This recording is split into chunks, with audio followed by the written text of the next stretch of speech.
네, 여러분 반갑습니다. 청장년 선교회 찬양기도에 오신 여러분들 환영하고 또 축복합니다. 오늘 이 시간 저희를 구원하신 그 주님의 거룩한 보혈을 찬양하며 나아가려고 하는데요, 우리를 괴롭히는 정죄함으로부터 자유하여 주님의 백성답게 자유함으로, 기쁨으로 이 시간 주님 높여드리길 원합니다. 우리 같이 찬양으로 나아가겠습니다.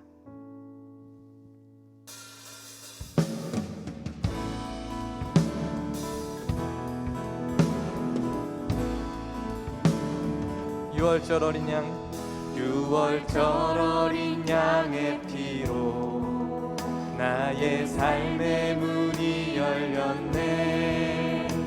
저둠의 권세는 힘이 없네. 주 보혈의 능력으로 원수가 날 정죄할 때에도 난 의롭게 설 수 있네. 난 더 이상 정죄함 없네. 난 주 보혈 아래 있네. 난 주 보혈 아래 있네. 그 피로 내 죄 사했네. 하나님의 긍휼 날 거룩해 하시었네.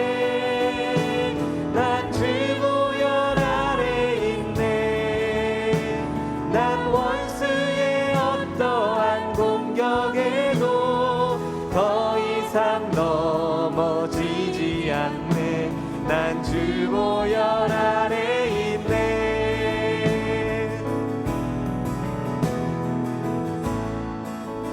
우리 다시 한번 고백합시다. 유월절 어린 양의 피, 우리의 삶의 문이, 나의 삶의 문이 열렸네.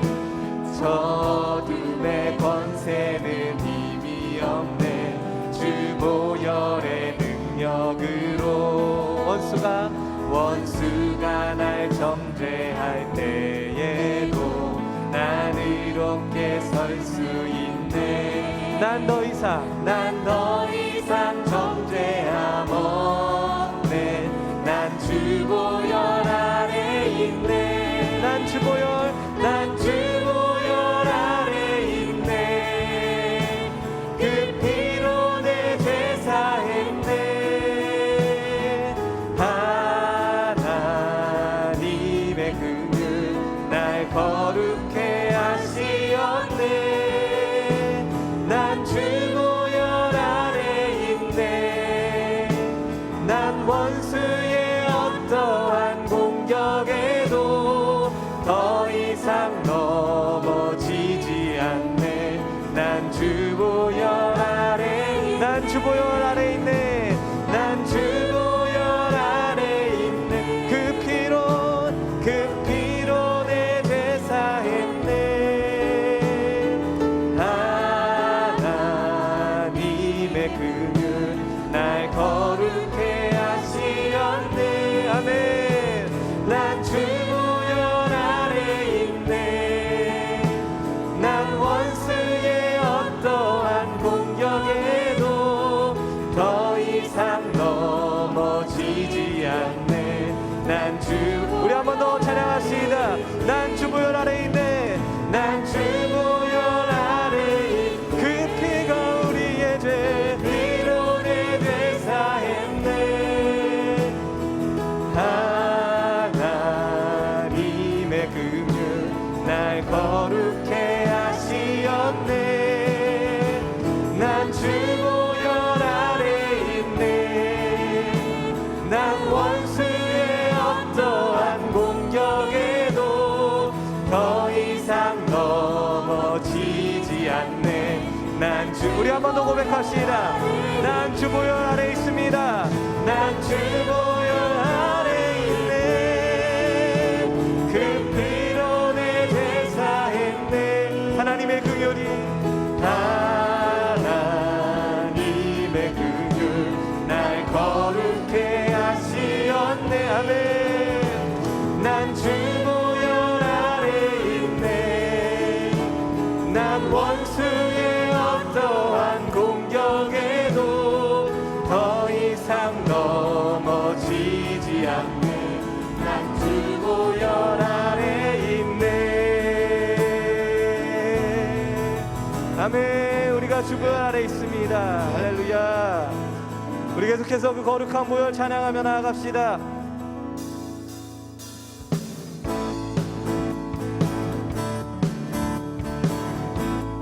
우리를 자유케 하시는 그 보혈을 찬양하며 나아갑시다. 할렐루야. 선포합시다. 죄에서 자유를, 죄에서 자유를 얻게 함은 보혈의 능력, 주의 보혈, 시험을 이기는 승리되니 참 놀라운 능력이로다. 육체의 정욕, 육체의 정욕을 이기는 보혈의 능력, 주의 보혈, 정결한 마음을 얻게 하니 참 놀라운 능력이로다. 주의 보혈 능력이 있도다. 주의 피 믿으오. 주의 보혈 그 어린 양의 매우 귀중한 피로 눈보다 너희게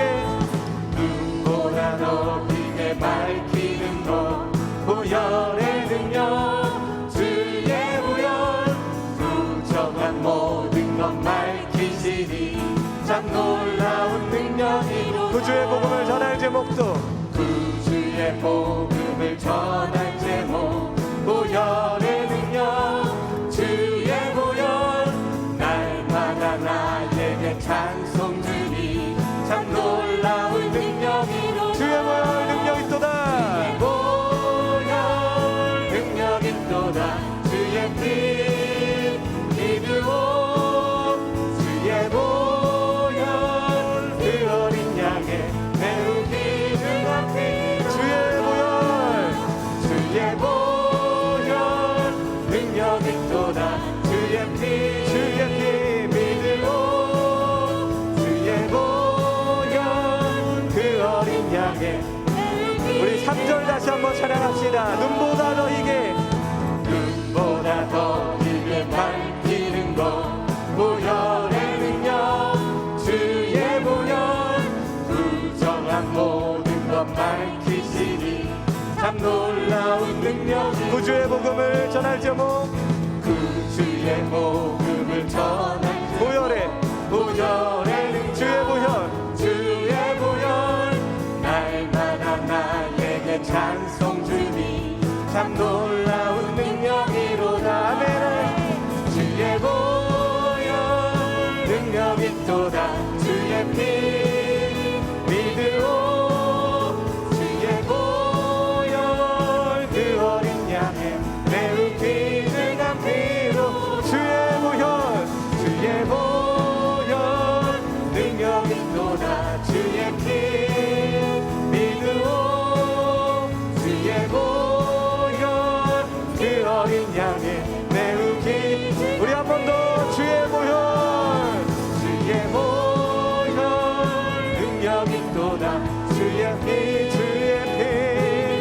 믿으오. 보혈 그 어린 양의 매우 귀중한 피로다. 아멘. 다시 한번 선포합시다. 주의 보혈 능력 있도다. 주의 피 믿으오. 주의 보혈 그 어린 양의 매우 귀중한 피로다. 주의 보혈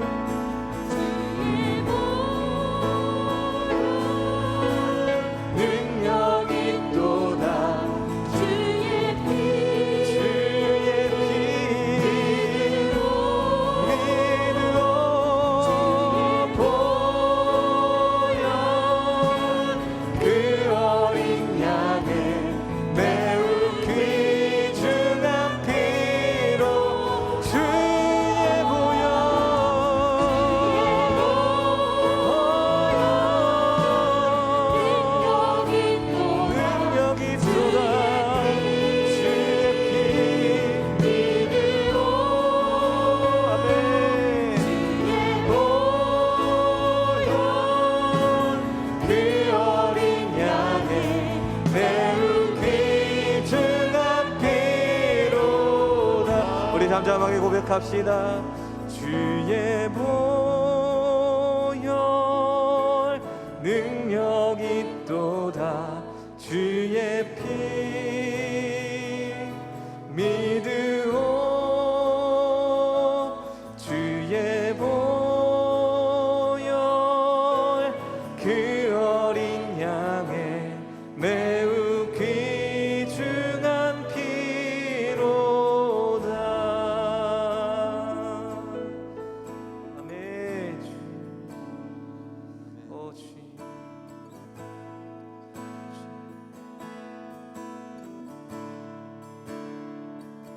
모든 능력과 모든 권세 모든 것 위에 뛰어나신 주님, 세상이 증량할 수 없는 지혜로 모든 만물 창조하셨네. 모든 나라와 모든 보좌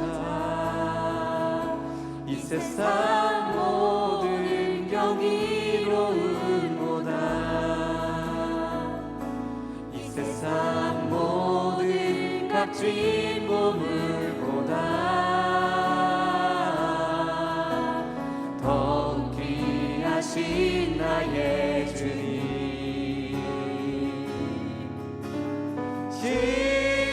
십자가 고통당하사 버림받고 외면당하셨네. 짓밟힌 장미꽃처럼 나를 위해 죽으셨네. 나의 다시 한번 고백할까요? 모든 능력과 모든 권세 모든 것 위에 뛰어나신 주님, 세상이 증량할 수 없는 지혜로 모든 만물 창조하셨네. 모든 나라와 모든 보좌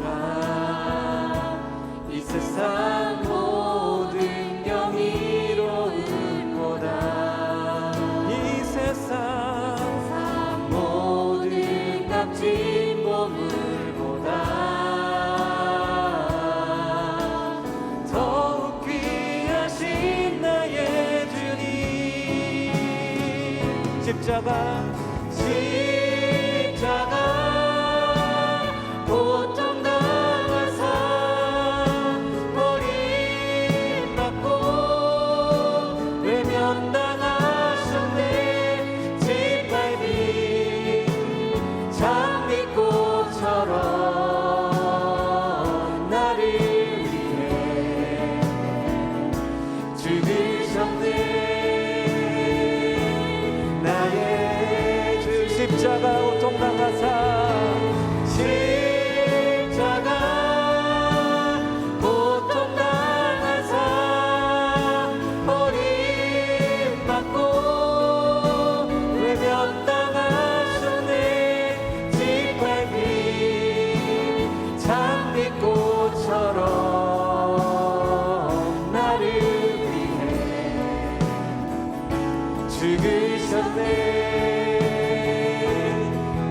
다시 한번 고백합시다. 십자가 고통당하사 십자가 고통당하사 버림받고 외면당하셨네.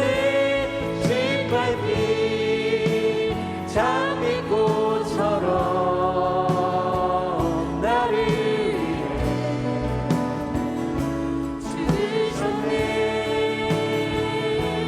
나의 주 놀라운 주의 사랑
그 십자가의 사랑이 내 맘에 가득 넘치네.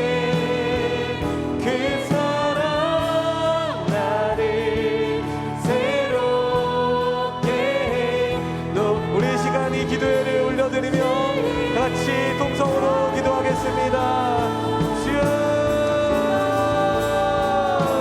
아버지, 그 놀라운 사랑을 오늘 이 시간 가운데에 다시 한번 계시하여 주시고, 다시 한번 일어날 수 있게 하여 주시고, 다시 한번 그 사랑을 의지할 수 있게 하여 주시옵소서. 우리를 사랑하시는 그 놀라운 사랑 가운데에 아버지 하나님 다시 한번 새롭게 되어지기 원합니다. 주님 붙들어 주시옵소서. 주여 붙들어 주시옵소서. 이 시간 가운데에 그 놀라운 주의 사랑을 깨닫기 원합니다. 더욱 알기 원합니다. 더욱 알기 원합니다. 더욱 나가기 원합니다. 그 주님께서 우리를 채우시고 충만하게 하시기 원합니다. 아버지 붙들어 주시옵소서. 붙들어 주시옵소서. 붙들어 주시옵소서. 새롭게 하여 주시옵소서. 주여, 주여, 오 주님 사모합니다. 그 놀라운 주의 사랑을 알기를 사모합니다. 그 놀라운 주의 사랑을 바라보길 사모합니다. 우리 마음에 가득 넘치기 원합니다. 주님 도와주시옵소서. 도와주시옵소서. 오 주여, 우리의 믿음의 연약함을 도와주시고 새롭게 하시는 귀한 은혜가 있을 수 있도록 주님 붙들어 주시옵소서. 아버지 붙들어 주시옵소서. 새롭게 하실 그 은혜를 기대합니다. 하나님 앞에 나아갑니다. 아버지 붙들어 주시옵소서. 아버지 그 십자가에서 쏟으신 놀라운 사랑, 그 사랑 가운데 나아가기 원합니다. 그 사랑 가운데 나아가기 원합니다. 아버지 넘치게 하여 주시옵소서. 넘치게 하여 주시옵소서.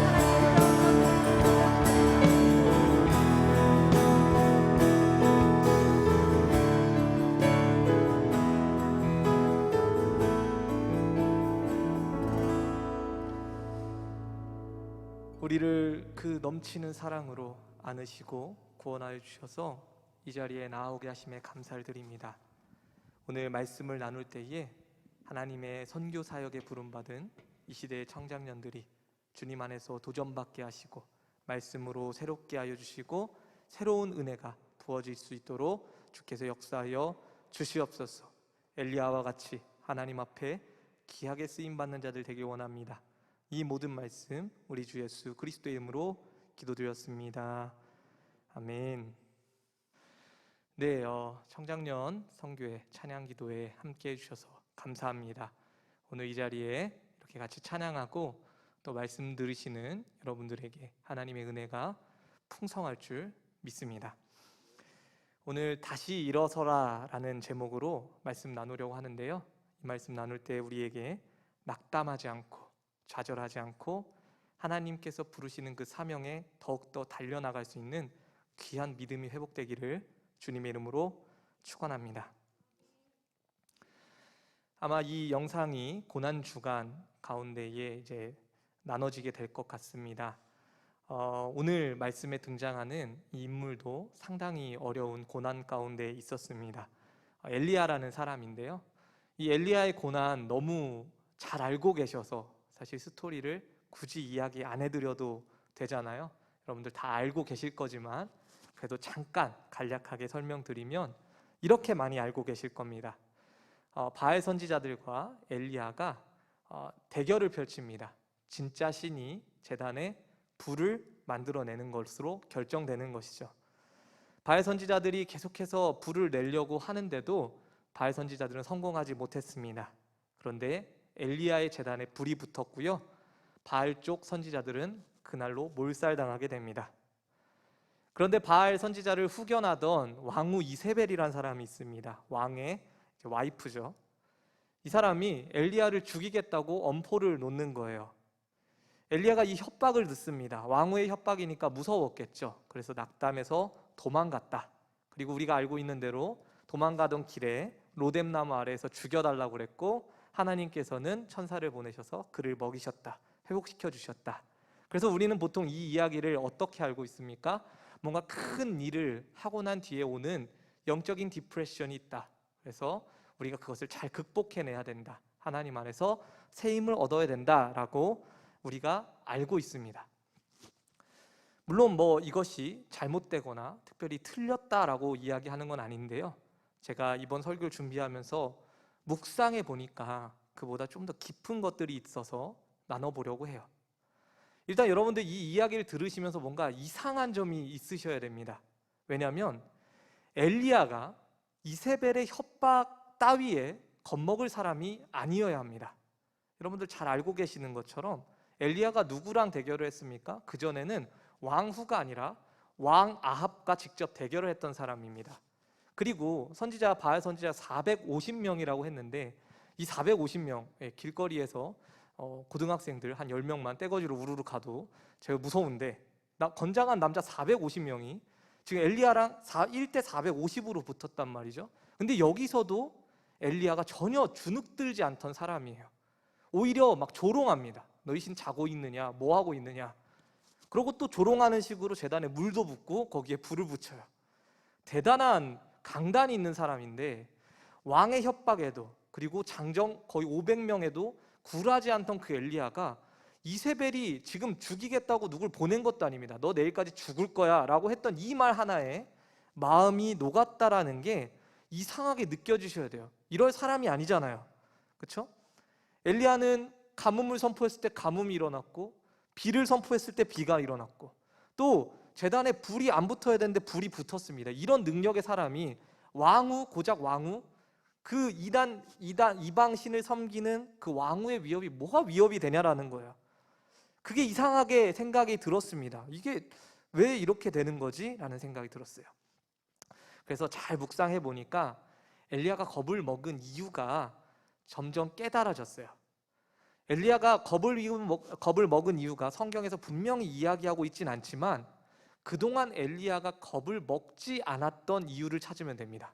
그 이유가 사라졌기 때문에 지금 겁을 내기 시작하는 거예요.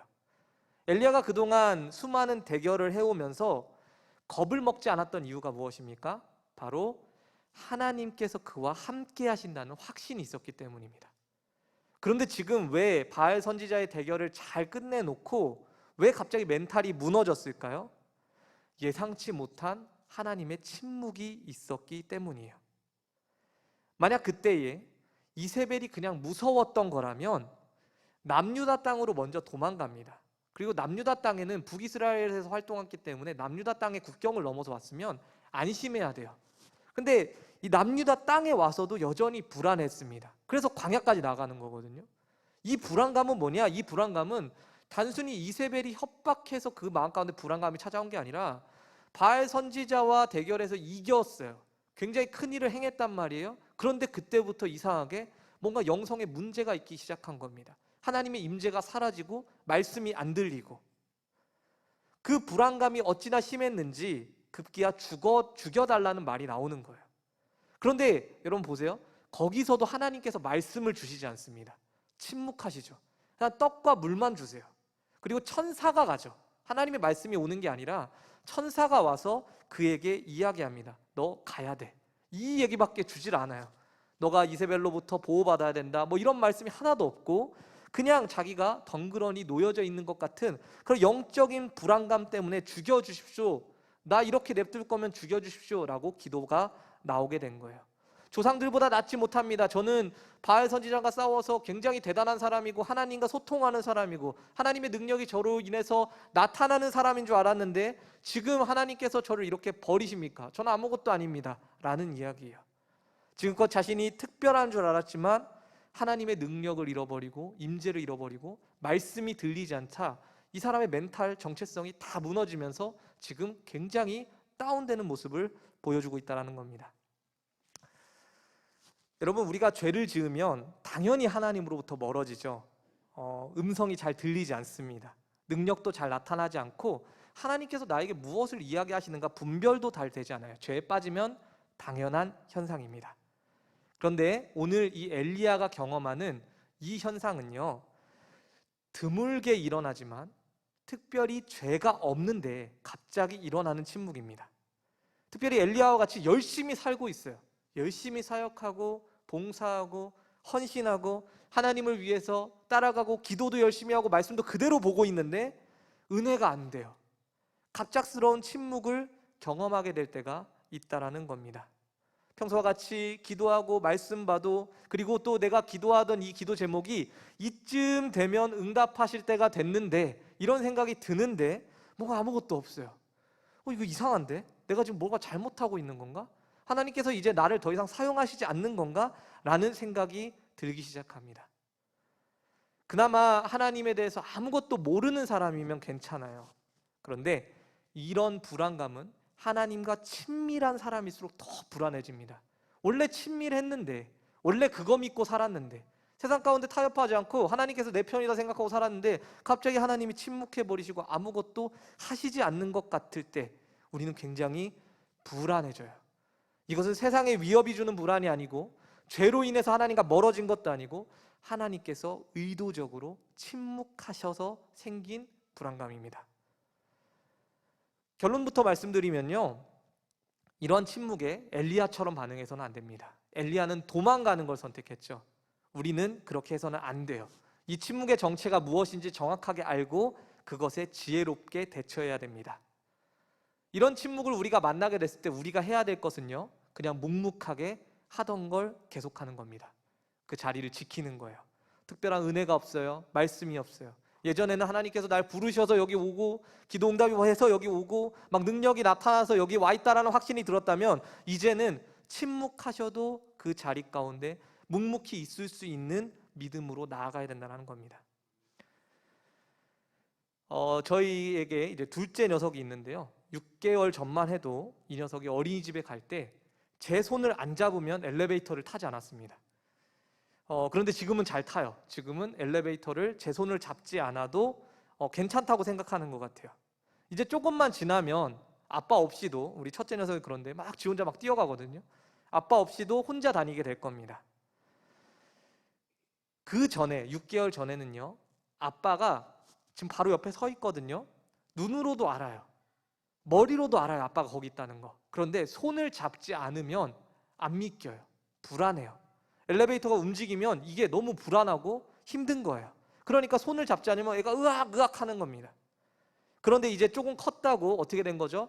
눈으로 보고 그 다음 머리로 인식하면 아빠가 있구나, 아빠가 저기 있는 이상 내가 손을 굳이 잡지 않아도 나를 지켜주겠구나 라고 믿어지는 거죠. 내 손을 잡고 있지 않아도 아빠가 항상 계시기에 안전하다고 생각이 드는 거, 바로 이 모습이요, 하나님께서 우리에게 침묵을 주시면서 기대하시는 모습이다라는 거예요. 사랑하는 여러분, 제 생각엔 우리 청장년 선교회 회원분들 정도 되시면 진짜 하나님만 믿고 사실 것 같아요.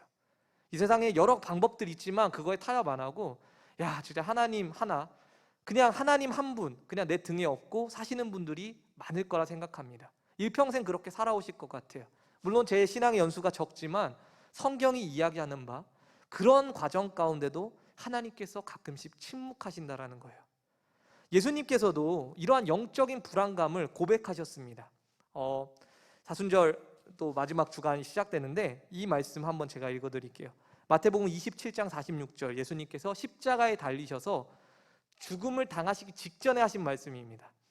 제9시쯤에 예수께서 크게 소리질러 이르시되 엘리 엘리 라바사박다니 하시니 이는 곧 나의 하나님 나의 하나님 어찌하여 나를 버리셨나이까 하는 뜻이라. 아멘. 이렇게 되어 있어요. 자, 생각해 보세요. 매를 맞았습니다. 육체적 고통이 극한에 달았습니다. 십자가에 매달려 있었어요. 그럼에도 불구하고 놀랍지 않으세요? 저 같으면요, 제가 지금 셋째 애기 맨날 안고 있어가지고 이제 막 지금 다리랑 잠도 못 자고 막 힘든데, 제가 아침에 일어나면 이거 팔도 너무 아프고 다리도 너무 아프고 이렇게 말이 나오거든요. 그런데 예수님께서 지금 거의 돌아가시기 직전인데 어떤 말을 하십니까? 육체적 괴로움을 지금 토하고 계세요? 아니에요. 영적인 괴로움을 토하고 계십니다. 곧 맞이할 죽음으로 인해 하나님과 단절되는 그 괴로움, 하나님 어찌하여 나를 버리십니까? 이 괴로움을 토하고 있다는 거예요. 예수님께는 우리가 느끼는 영적인 단절보다 훨씬 더 큰 불안감이 왔을 겁니다. 왜 그러셨죠? 그분은 성령으로 무한히 충만하셨고 하나님의 본체셨고, 예수 그리스도는 그 하나님과 뗄래야 뗄 수 없는 성삼일체의 완전한 연합 가운데 있으신 분이 지금 그 연합으로부터 단절되기 시작하니까 극도의 불안감과 공포로 다가왔다는 거예요. 예수님이 아프다, 슬프다 이런 말씀 거의 안 하셨어요. 근데 지금 이 말씀 너무 간절하게 하시는 겁니다. 도저히 참을 수 없는 고통이었기 때문에. 하지만 예수님께서 끝까지 어떻게 하셨습니까? 엘리야처럼 도망치셨나요? 당장에라도 십자가에서 내려오실 수 있었던 분입니다. 도망치지도 않으셨고 원망하지도 않으셨어요. 그냥 그 십자가 위에서 묵묵히 죽음으로 가셨습니다. 하나님께서 침묵하실 때 우리가 할 수 있는 최선도 마찬가지예요. 그냥 가는 겁니다. 하던 일에 충실하십시오.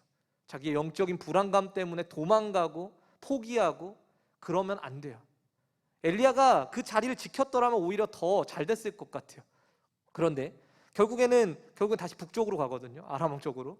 왜 그렇게 됐냐? 뭐 불안감을 컨트롤하지 못하니까 도망가는 거죠. 이세벨을 피해서 남쪽으로 가고 또 남쪽으로 또 더 내려가고. 하나님의 보이지 않음으로 인해서 흔들립니다, 마음이. 그렇지만 우리는요, 그걸 억누르고 참아내야 돼요. 왜냐하면 그 전에 받은 은혜들이 있잖아요. 하나님께서 살아계시다는 거, 하나님께서 나와 함께 하신다는 거 안 믿는 거 아니잖아요. 하나님께서 침묵하실 때도 절망 가운데 빠지지 않을 수 있는 의연함, 묵묵함, 강함, 하나님께서 우리 가운데 원하시는 거다라는 겁니다. 혹시 여러분들 가운데에 이러한 하나님의 침묵하시는 그런 시기를 보내시는 분들이 계실 수 있습니다. 특별히 고난주간 가운데 그러한 영성을 훈련하고 계시는 분들이 있다면 지혜롭게 보내셨으면 좋겠어요. 예수님을 닮으시고 예수님과 같이 묵묵히 인내할 수 있는 저와 여러분들 되시길 주님의 이름으로 축원합니다. 또 한 가지 더 나누려고 하는데요. 왜 그러면 하나님께서는 침묵의 시간을 허락하실까? 왜 사람에게 그렇게 갑자기 침묵하실까? 그 이유가 오늘 또 이야기에 나오거든요. 이런 이야기가 사실 너무 표면적으로만 봐서 잘 나눠지지 않는 것 같아서 나누려고 합니다. 하나님의 침묵을 버티질 못하고 멘탈이 무너져 버렸어요. 비록 100점짜리는 아니지만 하나님께서는 엘리야를 긍휼히 여기십니다. 다시 일어나야 되니까. 그래서 천사를 통해서 회복시켜 주시죠. 하지만 이 이야기의 포인트는 엘리야의 회복에서 끝나지 않는다는 거예요. 우리는 보통 말씀을 어디까지 보죠? 떡과 물 먹고 일어난 것까지만 봐요. 근데 천사가 떡과 물을 주면서 뭐라고 합니까? 7절입니다.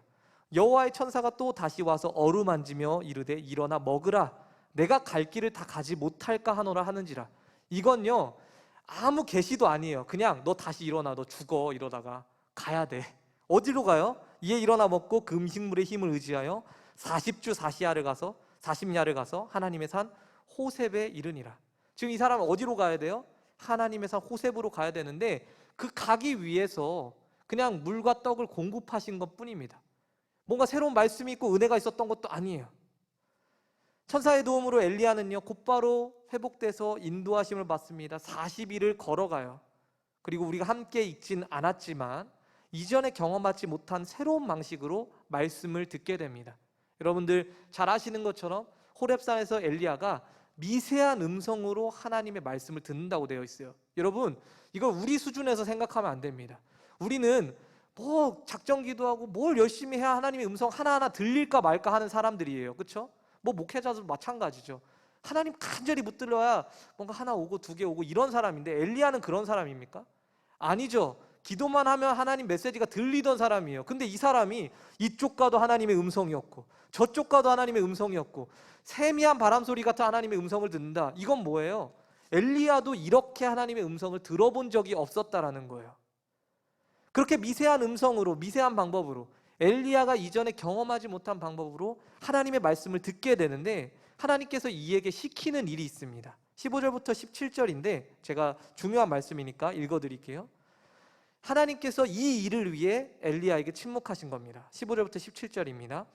여호와께서 그에게 이르시되 너는 내 길을 돌이켜 광야를 통하여 다메섹으로 가서 위쪽입니다. 이르거든 하사엘에게 기름을 부어 아람의 왕이 되게 하고 너는 또 님시의 아들 예후에게 기름을 부어 이스라엘 왕이 되게 하고 또 아벨무홀라 사밧의 아들 엘리사에게 기름을 부어 너를 대신하여 선지자가 되게 하라. 하사엘의 칼을 피하는 자는 예후가 죽일 것이고 예후의 칼을 피하는 자는 엘리사가 죽이리라. 자, 이 말씀이 왜 중요하냐면 이전에 엘리야는 어떻게 활동했습니까? 이전에 엘리야는요 아합과 이세벨로 인해서 타락한 그 북이스라엘 왕조를 단신으로 활동하면서 경고하고 능력을 보이고 그리고 징계했어요. 그게 엘리야가 했던 일입니다. 엘리야가 이전까지 하나님의 일을 하던 방식은 자기가 직접 뛰면서 움직이면서 능력 보이고 높아지면서 하는 거였어요. 그런데 지금 이제는 엘리야에게 전혀 다른 패러다임의 사역을 주시고 계십니다. 이제는 엘리야가 해야 될 일이 뭐예요? 아합 왕조를 심판할 사람들을 세우는 겁니다. 아람 왕 하사엘, 그리고 예후를 통해서 이세벨이 죽거든요. 그리고 그 예후를 피하는 사람은, 예후의 칼을 피하는 사람은 엘리사가 죽이겠다라고 되어 있어요. 지금까지는 엘리야가 직접 필드에서 뛰면서 아합에게 경고하고 하나님의 능력을 보여줬다면, 이제는 엘리야가 해야 되는 일은 뭡니까? 사람을 세우는 일이에요. 아람 왕을 세우고 이스라엘 왕을 세우고 자신의 후계자, 선지자 후계자를 세우고. 하나님께서 침묵의 시간을 왜 엘리야에게 허락하셨을까요? 이전에 경험하지 못한 방식의 은혜를 경험하게 해서 이전에 경험하지 못한 새로운 사명을 함께하게 하시기 위해서다라는 거예요. 하나님의 침묵은 언제 일어나는가? 여러분들에게 주어진 사명의 패러다임이 전환될 때 일어납니다. 여러분들이 기존에 하던 것에서 다른 것으로 옮겨가야 될 때, 여러분들이 기존에 하던 틀에서 더 넘어서야 될 때 하나님께서 침묵하세요. 멈추게 하세요. 그래서 우리가 충성하는지, 믿음이 단단한지, 그래서 넘어가는 거예요. 새로운 사명을 위해서는 하나님께서 이전에 경험하게 하시던 그 방식으로부터 벗어나야 돼요. 그거보다 더 강해져야 됩니다. 새로운 일을 위해서라는 믿음의 결이 달라져야 돼요. 연약한 그대로 머물러 있으면 우리가 어떻게 새로운 일을 감당해낼 수 있냐라는 거예요. 그럼에도 불구하고 필드에서는 근거 없는 자신감으로 똘똘 뭉친 사람들이 있습니다. 나는 뭐 이 사명에 부름받았어, 평생 동안 그렇게 할 거야 라고 너무 그냥 근거 없이 믿으시는 분들이 계시더라고요. 물론 뭐 그거 열심히 하시면 하나님께서 기뻐하실 수도 있는데, 보통 평생 사람을 그렇게 쓰시지 않습니다. 이 자리에서 충성하는 사람을 더 하나님께서 귀하게 사용하시죠. 새로운 사명을 주시죠. 저도 제가 이렇게 쓰일 줄 몰랐습니다. 그냥 오다 보니까 이렇게까지 왔죠. 평생 자기가 그런 식으로 쓰일 거라고 너무 성급하게 판단해버리면 자기 한계에 선을 그어버리는 거예요. 제가 개척할 줄 몰랐습니다. 좀 뭐 그냥 만약에 하더라도 기타나 띵가띵가 하면서 할 줄 알았죠. 근데 전혀 다른 길로 가고 있어요. 애도 셋이나 낳게 됐고요. 하나나 낳았으면 좋았을 텐데, 이런 생각도 있는데 자꾸 이렇게 많아지고, 개척 뭐 전도도 잘 안 되니까 가족이라도 늘려야죠. 제가 하나님 안에서 쓰이는 방식을 제 멋대로 제한하게 된다는 거예요. 그게 몇 년 지나가면 우리는 분명히 그렇게 되어 있어요. 그럼 우리는 계속해서 그냥 이전에 추구하던 영성, 이전에 추구하던 은혜, 그런 것들만 바라보며 과거만 생각하며 살아간다는 겁니다. 그렇지만 하나님의 계획은요, 여러분 생각보다 항상 더 크시고 여러분들의 생각보다 차원이 높아요. 어떤 일에 충성하여서 쓰이다 보면요, 거기서 머무르지 않게 하십니다. 더 큰 패러다임으로 가게 하세요. 그래서 크다는 건 사역의 규모뿐만 아니라 영향력을 이야기하는 겁니다. 지금 엘리야는 단신으로 뛰다가 지금 3명의 왕과 선지자를 세우잖아요. 그때 하나님의 침묵이 있어요. 우리의 성장 포인트, 성장점. 그 침묵의 기간을 통해서 내가 가지고 있던 자신감이 다 무너져요. 내가 어떤 사람인지 보게 돼요. 내가 이제는 하나님을 대해서 다 알고 있었다라는 그런 교만함에서 탈피하게 돼요. 엘리야가 그런 기간을 경험한 겁니다. 엘리야에게 고난은 무엇이었습니까? 하나님께서 침묵하시는 거였어요. 새로운 사역으로 나아가기 위해 하나님께서 침묵하셨는데, 그것을 알지 못하고 계속해서 발버둥 치고 힘들어했을 때 자신에게 고난처럼 다가왔다라는 것입니다. 경영학 이론 중에 피터의 법칙이라는 이론이 있습니다. 피터의 법칙 혹시 들어보셨어요? 이게 되게 재미있는 법칙인데, 우리는 보통 기업에서 이렇게 승진을 시킬 때 어떤 것을 근거로 승진을 시키죠? 만약에 저는 직급 잘 모르는데 일반 사원에서 뭐 대리가 된다라고 했을 때 어떤 것을 근거로 대리를 줍니까? 일반 사원일 때 일 잘한 걸로 대리를 줘요. 자, 대리에서 또 일을 잘하면 대리에서 일을 잘한 걸로 뭐 부장이 되든지 뭐 이렇게 되는 거죠. 그렇죠? 자, 이게 잘못됐다라는 거예요. 왜 그러죠? 이 사람이 만약에 대리로 가면은 대리의 일을 해야 됩니다. 일반 사원과 달라요. 그런데 왜 일반 사원에서 일을 잘했던 것을 평가해서 대리로 올리냐라는 거예요. 이게 경영학에서 나오는 피터의 법칙이라는 겁니다. 실제로 여러분들 스포츠계를 보셔도 전설적인 선수가 전설적인 감독이 되나요? 일이 완전히 다르죠. 실례로 우리 잘 아는 히딩크 감독 같은 경우에도 뛰어난 선수긴 한데 전설급은 아니었거든요. 그런데 오히려 감독으로서 커리어가 더 좋아졌죠. 물론 뭐 우리나라에서 굉장히 잘했던 선수가 감독으로도 성공하는 경우도 있지만 무조건 잘하는 선수가 잘하는 감독이 되진 않습니다. 이게 뭐냐면 패러다임이 달라요. 선수가 해야 되는 역할과 감독이 해야 되는 역할이 달라요. 선수 생활을 잘했다고 감독을 잘하는 게 아닙니다. 그러면 좋은 선수가 감독이 되기 위해서는 지도자로서 훈련을 잘 받아야 되죠. 물론 선수로서의 경험이 아예 필요 없다는 게 아닙니다. 선수로서의 경험을 가진 상태에서 그 한계를 깨는 거죠. 이전엔 내가 선수로 뛰기만 했다면 이제 사람을 세우고 적재적소에 배치하고 전략을 구상하는 사람으로 나아가야 되는 거죠. 새로운 패러다임을 위해서 한계를 깨는 계기가 필요합니다. 영성도 마찬가지예요. 그런데 대부분 이런 단계를 도달하긴커녕 사실 자기가 뭐 해야 되는지도 모르고 신앙생활을 하다가 겨우 끝냅니다. 대부분 내가 하나님 나라에서 무슨 역할을 해야 되는지 정확히 몰라요. 그냥 남들이 하는 대로, 누가 시키는 대로 성급하게 만족해요. 그냥 이 정도면 됐지 뭐. 지금 제가 드리는 말씀이요, 하나님 침묵은 뭐야? 뭐 하나님 나라는 뭐야? 먼 나라 소식처럼 느껴지신다면 여러분들 좀 고민해 보실 필요가 있어요. 이곳에서 예배 드리시는, 그리고 또 영상으로 함께 하시는 여러분들은 안 그러셨으면 좋겠습니다. 하나님의 계획하심 가운데 이전의 틀을 뛰어넘으셨으면 좋겠어요. 하나님의 침묵을 반드시 경험하셨으면 좋겠어요. 이전에 내가 바라던 그 방식으로는 안 되는 그 벽을 한번 부딪혀 보셨으면 좋겠어요. 이리 가도 말씀이 안 들리고 저리 가도 말씀이 안 들리는데 미세한 음성으로 들리는 그 하나님 말씀을 엘리야처럼 경험하셨으면 좋겠습니다. 새 일을 행하시는 주님을 경험하며 새로운 꿈을 꾸게 될 때에 하나님께서는 새 일을 행하신다라는 거예요. 여러분, 이제 말씀 마무리하는데요, 우리가 고난주간 지금 보내고 있잖아요. 고난주간 보낼 때마다 저는 그런 생각을 합니다. 포로로 잡혀갔던 남유다 백성들이 하나님의 경고를 계속해서 무시했어요. 무시하고 무시하다가 결국 나라가 망한 뒤에 후회하며 회개했습니다. 그렇지만 하나님께서는요, 그들이 그렇게 극도로 힘들어하고 어려워하는 그 시기에 그들에게 침묵하셨습니다. 수십 년 동안요. 그들에게 응답하지 않으셨어요. 보통 예전에 히스기야 때나 요시야 때나 그냥 회개하고 유월절 잘 지키고 이러면은 나라가 회복되고 뭔가가 회복됐었어요. 근데 이번엔 나라가 완전히 붕괴된 상태에서 바벨론으로 끌려가서 후회하고 주님 잘못했습니다 하는데도 아무 일이 일어나지 않아요. 몇십 년 동안요. 예레미야의 예언으로 가자면 70년 동안요. 그 긴 시간이 지난 후에 하나님께서 말씀하시기 시작합니다. 이사야를 통해서 말씀하실 때에 이렇게 말씀하셨어요. 너희는 이전 일을 기억하지 말며 옛날 일을 생각하지 마라. 보라, 내가 새 일을 행하리니 이제 나타낼 것이라. 너희가 그것을 알지 못하겠느냐? 반드시 내가 광야의 길을 사막의 강을 내리니 내가 광야의 물을 사막의 강들을 내어 내 백성 내가 택한 자에게 마시게 할 것임이라. 여러분, 우리 작년에 많이 불렀던 웨이메이커라는 찬양에서 인용되어 있는 말씀이죠. 하나님께서 새로운 길을 만드시고 새로운 강을 만드시는데 어디에 만드시나요? 광야에서 만드세요. 사막에서 만드세요. 메마른 땅에 만드세요. 하나님의 새로운 일이 어디서 시작됩니까? 메마름에서 시작됩니다.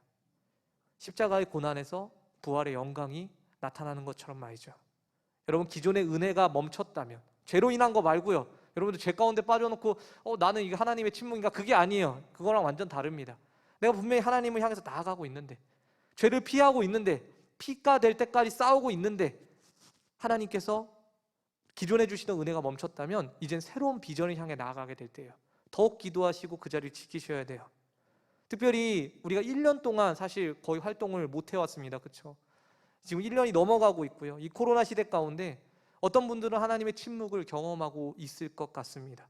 하나님께서 아무것도 하지 않으시는 것 같은 불안함, 막연함, 내가 하나님의 나라에 쓰일 수 있을까, 이런 시대에 이런 생각이 들 수도 있습니다. 내가 맡은 임원의 자리, 내가 지금 지키고 있는 자리에서 내가 뭘 할 수 있을까라는 생각이 들 수 있어요. 여러분, 새롭게 깨어져서 새로운 비전을 향해 나아가셔야 돼요. 하나님께서는 일하시기를 멈추지 않으실 겁니다. 그것을 믿고 지혜롭게 대처하는 자들에게 하나님께서는 다시 한번 세워주시고 새로운 꿈을 꾸게 하실 것입니다. 하나님께서 주시는 그 새로운 사명을 향해 달려나가시는 저와 여러분들 되시길 주님의 이름으로 축원합니다. 우리 찬양하고 같이 기도하려고 합니다.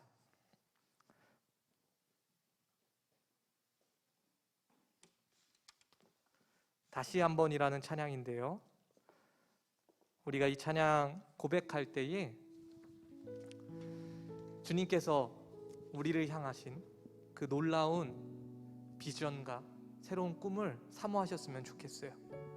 다시 한번 우리 이 땅 가운데에 믿음의 청장년들이 일어나서 우리에게 원하시고 또 우리에게 바라시는 그 계획이 이루어질 수 있으면 좋겠다라는 마음을 드리면서 찬양하셨으면 좋겠습니다. 지혜롭게 말씀대로 대처할 수 있는 자들, 하나님 앞에 예수님의 모습을 담기 위해 쫓아가는 자들, 그들을 통해서 주님께서는 반드시 일하실 것입니다. 우리 믿음을 드립시다. 우리 소망을 드립시다. 같이 고백하겠습니다.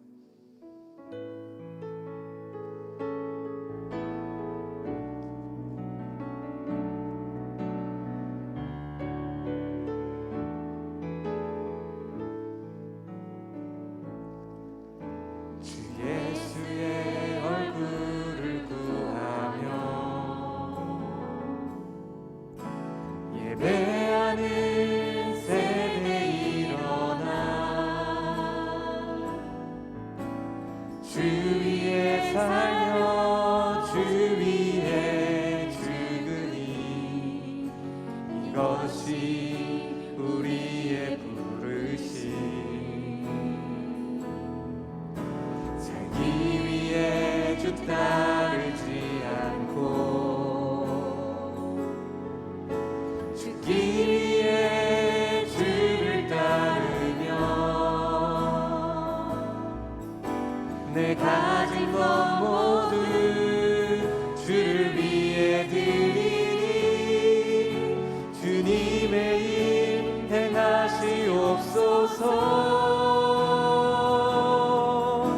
다시 한번 문을 주소서.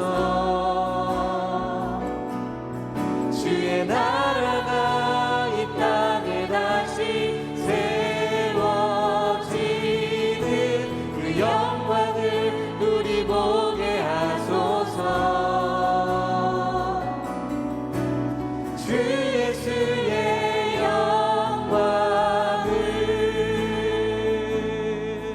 다시 한번 고백합시다. 주 예수의 얼굴을 구하며, 주 예수의 얼굴을 구하며 예배하는 세대들 일어나서 예배하는 세대 일어나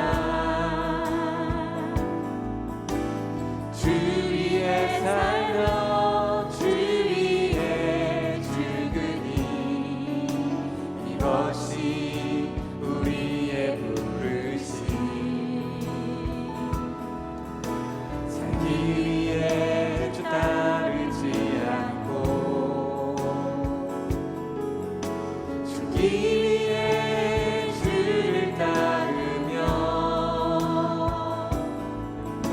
내 가진 것 모두 주를 위해 드리니 주님의 일 행하시옵소서.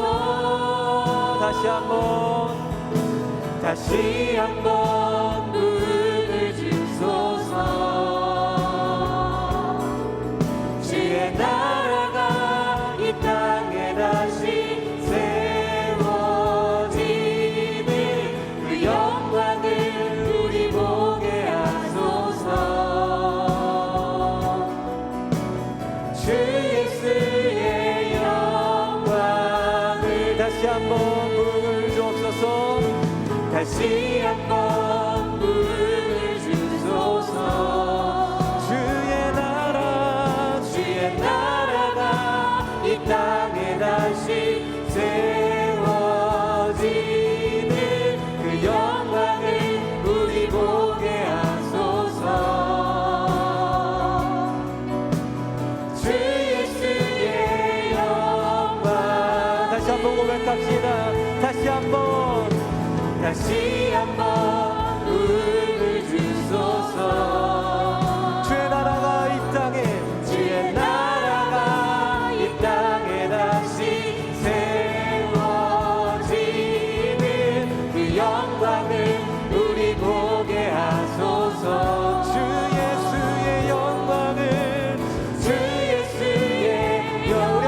고백합시다. 다시 한번 부흥을 주시옵소서. 주님 다시 한번 부흥을 주소서.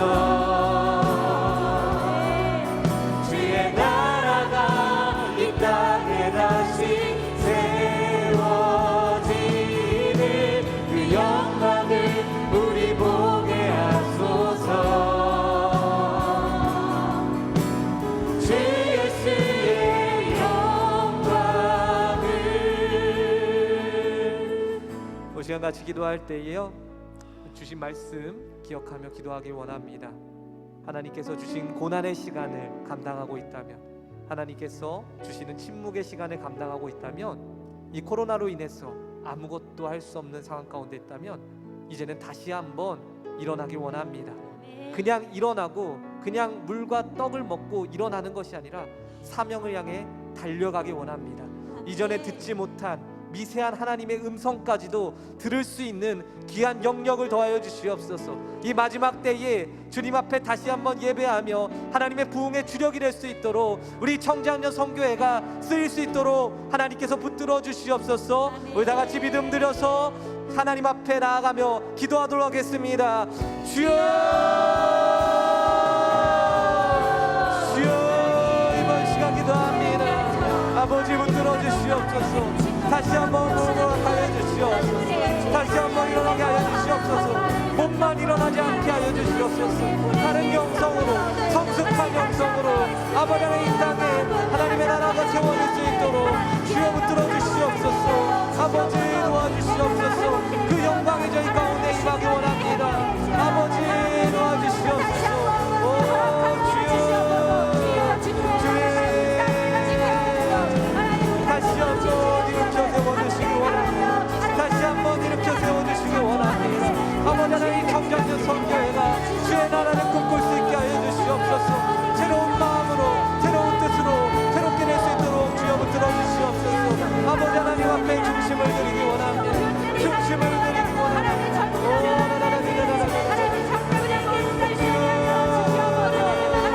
다시 한번 부흥을 주시옵소서.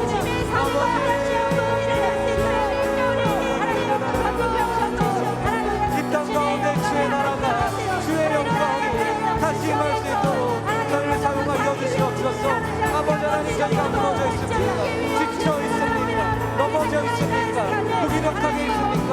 주님 이제 다시 한번 일어서내어 줄 수 있도록 주여 붙들어 주시옵소서. 새로운 소명을 확인하며 나아갈 수 있도록 주여 붙들어 주시옵소서. 아버지 붙들어 주시기 원합니다. 붙들어 주시기 원합니다. 그 나라가 세워지는 영광 가운데에 우리가 있게 하여 주시옵소서.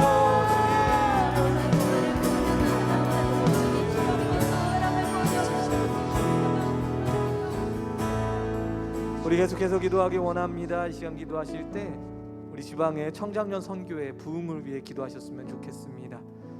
중부연회에 청장년 선교회가 세워진 16개 지방의 부흥과 또 아직 청장년 선교회가 없는 15개 지방의 세워짐을 위해서 같이 중보하며 기도하셨으면 좋겠습니다. 하나님께서는 기도하는 자들을 통하여서 일하십니다. 미조직된 15개가 안 세워질 것 같지만 믿음으로 뿌리면 반드시 하나님께서 열매 맺게 해주십니다. 이 땅에 무너져 있는 청장년 세대들이 다시 한번 일어나야 합니다. 주님께서 역사하여 주시옵소서. 우리 다 같이 이러한 기도, 간절한 기도 제목 올려드리며 주님 앞에 나아가도록 하겠습니다. 주여 한번 무릎 꿇고 기도합니다. 주여, 주여 아버지 하나님 시간 우리 청장년 선교회를 위해서 기도합니다. 아버지 하나님 16개의 선교회가 세워져 있습니다. 주 아버지 하나님 더욱더 부흥하게 하여 주시고 주님 앞에 나아갈 수 있도록 주님 붙들어 주시옵소서. 아버지 하나님 주님께서 그 주님의 놀라운 영광을 바라볼 수 있도록 주께서 역사하여 주시옵소서. 아버지 붙들어 주시기 원합니다. 아버지 하나님 미조직된 15개의 지방에 청장년 선교회가 있습니다. 아버지 하나님 저희가 간절히 구하고 아버지 하나님 그들에게 하나님의 은혜가 있을 수 있도록 아버지 하나님 믿음의 한 사람들이 세워질 수 있도록 주여 붙들어 주시옵소서. 이 시대에 청장년 예배들이 청장년 선교회들이 무너져 있습니다. 아버지 하나님 허리의 역할을 감당하는 이 청장년들이 무너져 있습니다. 주여 아버지 하나님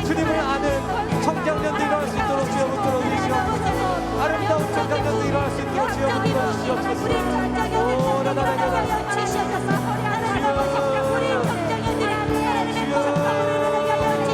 거룩한 꿈을 꾸게 하여 주시옵소서. 하나님께서 쓰시는 하나님께서 사용하시는 청장년을 했습니다. 주여 붙들어 주시옵소서. 아버지 성령의 기름 부으심이 있으시고 주여 붙들어 주시옵소서. 각 지방의 활동 가운데 함께 하여 주시고 아버지께서 부흥케 하여 주시기 원합니다. 아버지 하나님 기쁘게 하시기 원합니다. 주여 아버지 하나님 새로운 꿈을 꾸게 하여 주시옵소서. 오 라라라라라라라라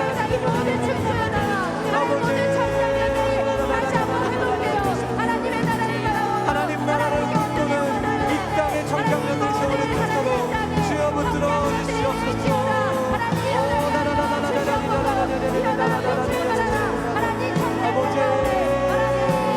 아버지 광야의 새로운 길을 내시고 사막의 강을 내시는 주님이십니다. 못하실 것이 없으신 주님입니다. 불가능이 없으신 주님이십니다. 주여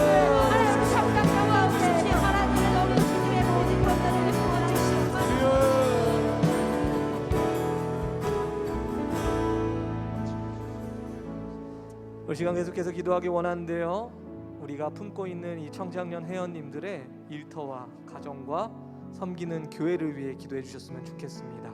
일상에서 하나님을 경외하는 믿음이 있어야 하나님께서 부르신 그 사명지에서도 하나님만 바라보며 나아갈 수 있습니다. 우리의 일터, 우리의 가정, 우리가 섬기는 교회에 성령의 충만한 은혜가 있게 하여 주시고 하나님을 경외하는 믿음이 있게 하여 주시고 사람이 인정하는 사역이 아니라 하나님께서 기뻐 받으실 만한 사역을 향해 사명을 향해 나아갈 수 있게 해달라고 우리 다 같이 다시 한번 주여 부르짖고 통성으로 기도하겠습니다. 주여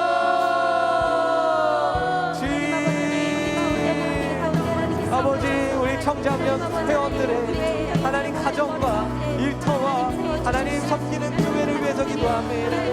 아버지 하나님 그들 가운데 하나님의 은혜와 지혜를 허락하여 주시옵소서. 능력을 허락하여 주시옵소서. 놀랍도록 역사하실 주님을 기대합니다. 주 예수의 영광 가운데 있기 원합니다. 아버지 우리 회원들 한 사람 한 사람이 세워지게 하여 주시옵소서. 아버지 하나님 이 시대에 믿음의 가정들을 꾸리게 하여 주시고 믿음의 가정의 모델을 꾸리게 하여 주시고 하나님 앞에서 거룩한 일꾼된 자들을 보여주게 하여 주시고 무엇이든지 사람에게 하듯 하지 말고 주를 위해서 하는 것처럼 하라 말씀하신 그 말씀을 직접 삶으로 보여줄 수 있는 자들 되게 하여 주시옵소서. 교회 안에서만 거룩한 자들 아니라 교회 밖에서도 거룩한 향기를 뿜어낼 수 있는 그들이 될 수 있도록 주여 들어주시옵소서. 아버지 하나님 목회자가 하는 것이 아닙니다. 우리 청장년들을 해나가는 것입니다. 주여 아버지 하나님 가정을 바꾸고 일터를 바꾸고 아버지 하나님 교회를 바꿀 수 있도록 주님을 들어 주시옵소서. 오 주님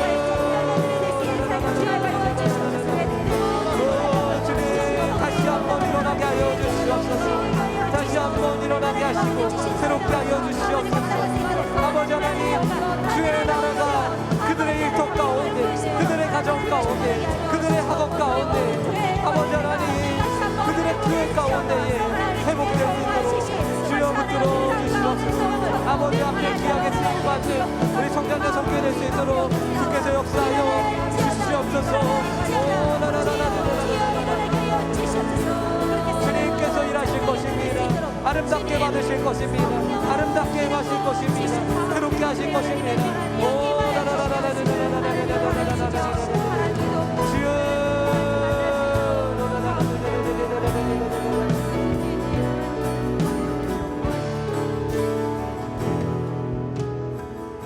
우리 계속해서 기도하기 원합니다. 우리 39차 청장년 선교회 중비원회 연합회를 위해서 기도하셨으면 좋겠습니다.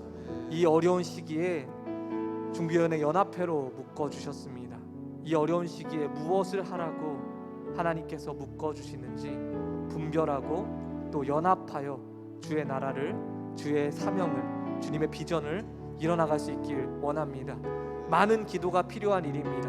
연합하고 뭉치고 힘을 합하는 일은 기도 없이 될 수가 없습니다. 이 시간 저희가 마음과 뜻을 모아 기도하기 원합니다. 여러분들의 연합회입니다.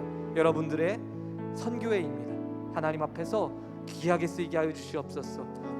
이 39차 청장년 선교회가 다시 한번 일어나 주의 꿈을 비전을 꾸고 하나님 앞에 나아갈 수 있게 달라고 우리 주여 한번 무릎 꿇고 다시 한번 통성으로 기도하겠습니다. 주여,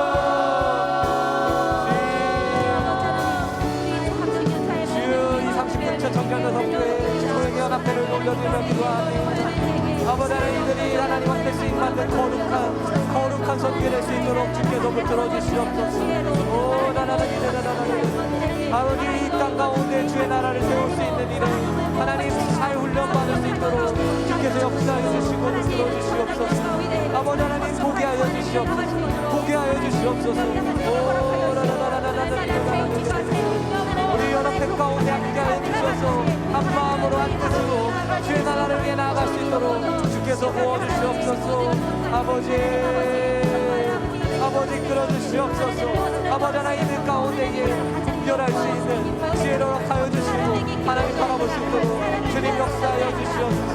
오 아버지께서 저희 가운데 일하여 주시기 원합니다.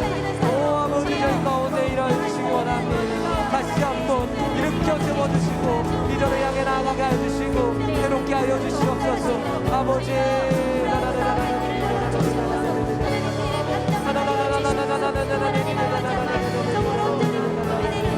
아버지, 우리 39차 정장면 선교에 기름을 부어주시기 원합니다. 기름 부어주시기 원합니다. 기름 부어주시기 원합니다. 기름 부어주시기 원합니다. 다시 한번 사용하시기 원합니다. 새롭게 하여 주시기 원합니다. 아버지, 귀하게 쓰임받게 하여 주시옵소서. 귀하게 쓰임받게 하여 주시옵소서.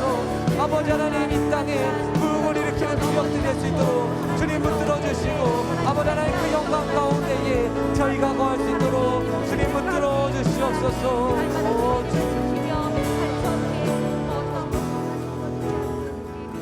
우리 마지막으로 한 가지 더 기도하기 원합니다. 이 시간에 코로나19의 종식을 위해서 기도하셨으면 좋겠고요. 혹시라도 우리 청장년 회원과 그 가족 가운데 환우분들이 있다면 완전한 치유가 있었으면 좋겠습니다. 이 우리를 지독히도 괴롭히고 있는 이 병마가 하루빨리 사라질 수 있도록 주께서 역사하여 주셔서 이 고난의 기간이 끝나고 주님의 비전을 향해 나아가는 귀한 이 발걸음이 있을 수 있도록 여러분들 기도하시면 좋겠습니다.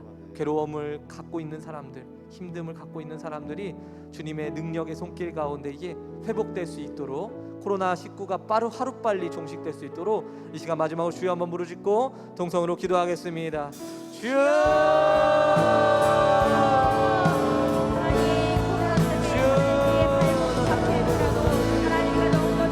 아버지 하나님, 우리를 지독히도 괴롭히는 아버지 하나님, 코로나19가 하루빨리 사라질 수 있도록 아버지 하나님, 하루빨리 사라질 수 있도록 주님 붙들어 주시옵소서. 아버지 하나님, 간절히 기도합니다. 아버지 하나님께서 역사해 주시기 원합니다. 지켜주시기 원합니다.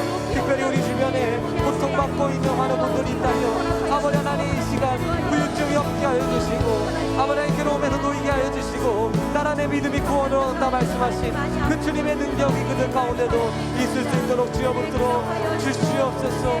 아버지 하나님 앞에 나아갑니다. 아버지 앞에 나아갑니다. 이것을 해결하실 수 있는 분이 오직 아버지십니다. 오직 아버지시만 해결하실 수 있습니다.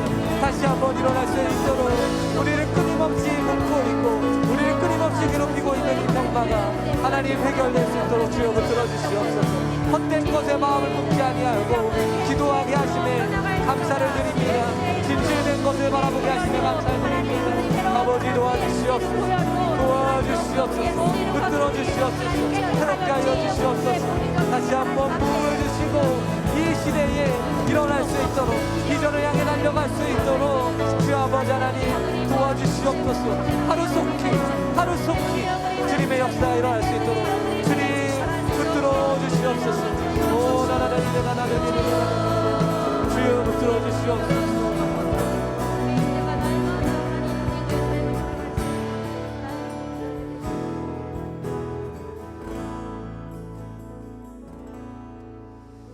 하나님 감사합니다.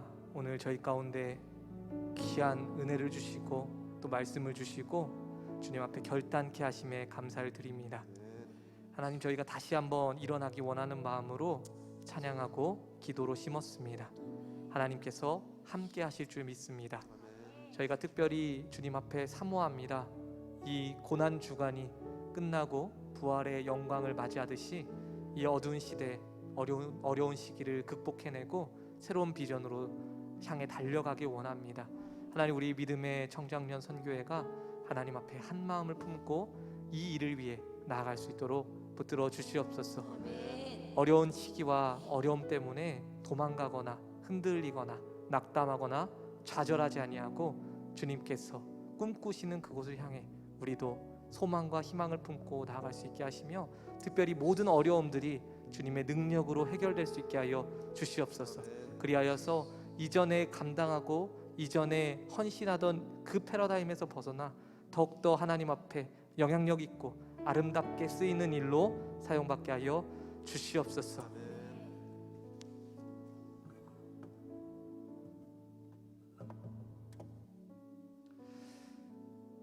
이제는 우리 주 예수 그리스도의 한량없는 은혜와 하나님 아버지의 무한하신 사랑하심과 성령님의 내주 교통 역사 충만케 하심이, 이제는 말씀을 듣고 다시 한번 일어서기로 결단하는 우리 청장년 선교회 회원들 머리머리 위에, 그리고 그 가정과 일터와 섬기는 교회 위에 이제부터 영원까지 함께 하시기를 간절히 축원하옵나이다. 아멘.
주님